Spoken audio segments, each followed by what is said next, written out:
Gilas Pilipinas Women tinambakan ng Team Australia sa FIBA Asia Cup Women. At Justin Brownlee nasa Estonia na nga kasama na ang Gilas Pilipinas. Ngunit bago yan ay huwag mo munang kakalimutang mag-like. Pindutin mo na rin ang subscribe button at ang notification bell para updated ka sa lahat ng aking ina-upload. Hindi nga nakaporma ang ating Gilas Pilipinas Women para nga ito sa kanilang unang laban sa FIBA Asia Cup Women at talaga namang tinambakan sila ng todo ng kanilang unang nakaharap ang number 3 power ranking na Team Australia Women. Talaga namang hirap na hirap ang Gilas Pilipinas sa kanilang unang laban at hindi nga nila kinaya ang laki, ang bilis at ang mga shooter na mga Australiana.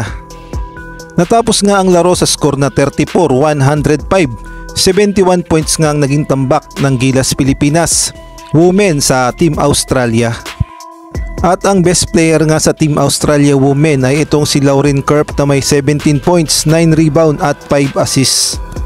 Samantalang sa Gilas Pilipinas naman ay itong ang si Vanessa De Jesus ang masasabi nating bumuhat at parang ang import ang kanyang mga galawan.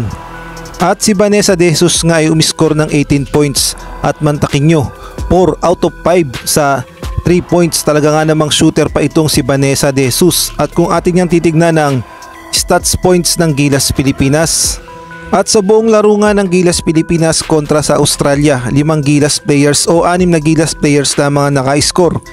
Number 1 nga dyan si Vanessa De Jesus na may 18 points, Bernardino 4 points, Kabinbin 4 points, Clarin 3 points, Sorada 3 points at itong si Joson 2 points.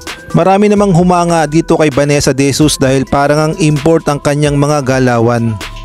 0-1 na nga ang Gilas Pilipinas at ang kanilang ang sunod na makakalaban ang Japan sa June 27 at ang Chinese Taipei sa June 28. Sa ibang balita naman, meron ngang panawagan ng SPP na magkakaroon daw umano ng pre-shuttle service sa August 25.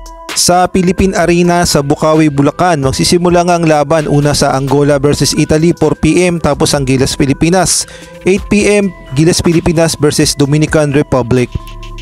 At sa wakas si Justin Brownlee nasa Estonia na nga upang tulungan ng Gilas Pilipinas sa kanilang mga tune-up game. Si Justin Brownlee nga ang second option ng SPP kung sakaling ang hindi pwede si Jordan Clarkson sa FIBA World Cup. Si Justin Brownlee na nga ang gagamitin. At malaking bagay nga na kasama na ng Gilas Pilipinas si Justin Brownlee dahil magkakaroon na nga ng mga pocket tournament at gayon na rin ng mga tune-up game ang Gilas Pilipinas. Ang una nga nilang makakaharap ay ang Estonia. Tapos sunod nga dyan ang Finland, Lithuania at gayon na rin ang Latvia. Kaya naman kailangan talaga ng legit scorer ang Gilas Pilipinas na kagaya na lamang ni Justin Brownlee.